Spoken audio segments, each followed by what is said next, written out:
Hello my little food babies and welcome back to another Sketch With Me video. Today I want to work on watercolors.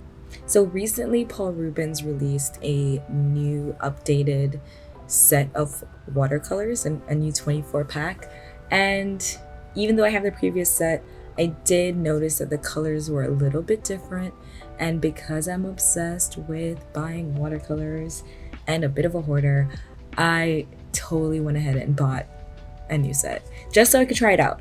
Okay, this is purely for science. It's totally fine. Please support my watercolor addiction. Oh, I do want to note that the new set is still a set of 24. I know that when I open my case, it's gonna have 12 additional colors.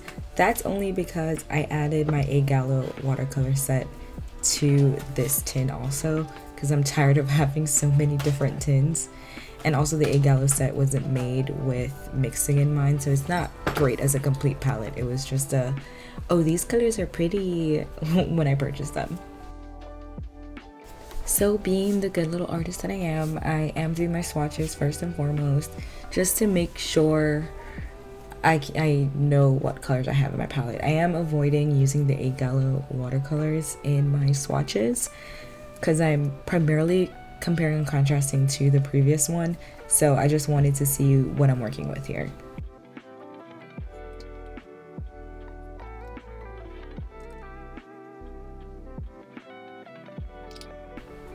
So I don't know what it is, but I'm obsessed with drawing food. These are some sketches of things I ate when I was in France, and I thought it would only be fitting to do on the opposite side. It's an accordion sketchbook. To do on the opposite side things that I ate in New Orleans, like France, New Orleans, kind of goes together, right? So yeah, that's what I'm gonna be working on today. First things first, I have to say I really love this color palette. It feels a little bit more warm compared to the original one, and I personally really like a warmer palette. I love like more autumnal colors, cozy feeling colors, so this one was really speaking to me because of that. I would probably though eliminate one of those yellows, those bright yellows, because they're very close to each other. They look practically the same. I would probably sacrifice one of those for a dark brown because I was suffering. Okay, your girl really wanted a dark brown bad. There's a point in time, it's definitely coming up in the video. I'm saying probably like I didn't edit this. There's a point in time where I literally just take the brown from the previous Paul Rubens set and was just holding it to paint. Your girl was down bad. She needed a brown, okay?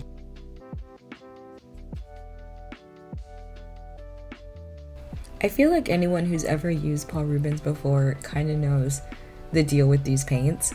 There's a million videos that tell you how great they are, but yeah, this is pretty clutch, affordable, artist grade paints.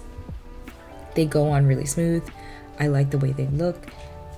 Typically, if you have a set of 24, you can accomplish everything you needed to. Unlike myself when I pick my own colors and they're terrible for mixing. Oh, there I go using that brown. I told you I was jonesing for it.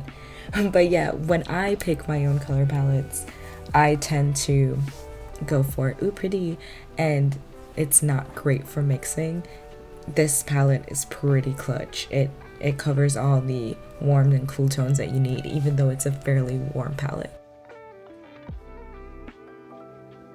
So personally, I didn't avoid using the A Gallo watercolors when I was making this, which I probably should have, all things considered, but you know what? I didn't want to, so here we are. So yeah, I did use a fair amount of the A Gallo, primarily things like the buff titanium, which was great for making like the whites of the eggs and things like that, and the whites on the plates. So your mileage may vary with situations like that, but honestly I feel like you can get by. I think you'll be alright. Like mix a Naples yellow, really really pale, or a blue, really really pale. I feel like you can still get away with a lot of stuff with this palette, TBH.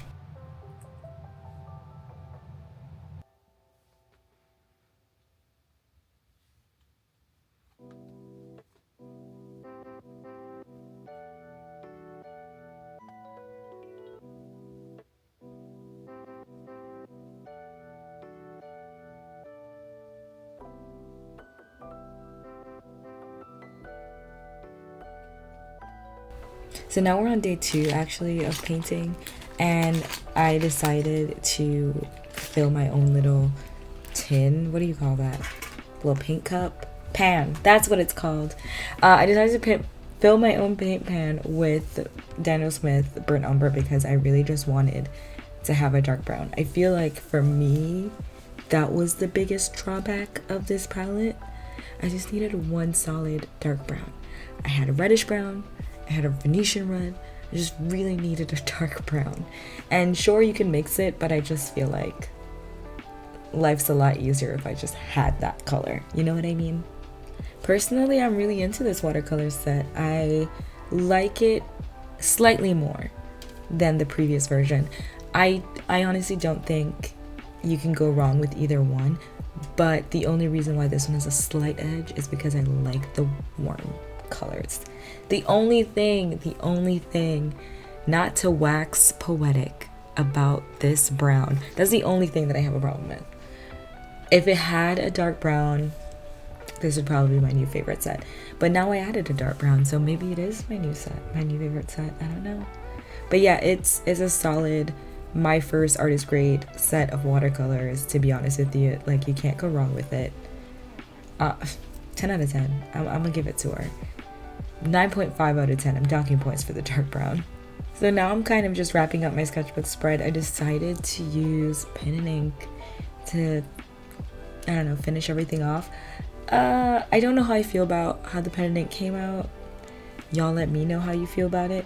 Personally, I'm trying to work on strengthening my pen and ink usage, you know, like getting that steady hand and everything. I don't know how that's working, but practice makes perfect or something like that. But yeah, this is kind of it. It was fun playing in my sketchbook.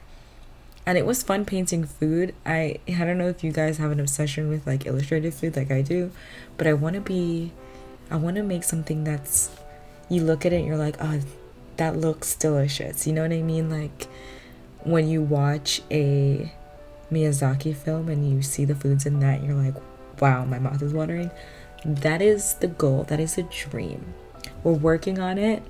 We're gonna get there one day, all right? One day soon, hopefully.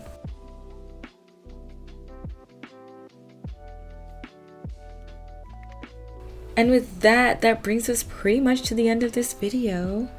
By the way, thank you guys. We got to 130 subscribers. I know that doesn't sound like much, but hey, I'm a newbie here, so it's much to me. So thanks everyone for, if you subscribed, thank you so much. If you aren't subscribed and you're just perusing, well girl, come on over. Let's like make this party a little bit bigger. How about that? Like, comment, subscribe, do all the YouTube things down below. New videos every other Saturday on my channel, and I'll catch you on the internet sometime later, my friends. Goodbye.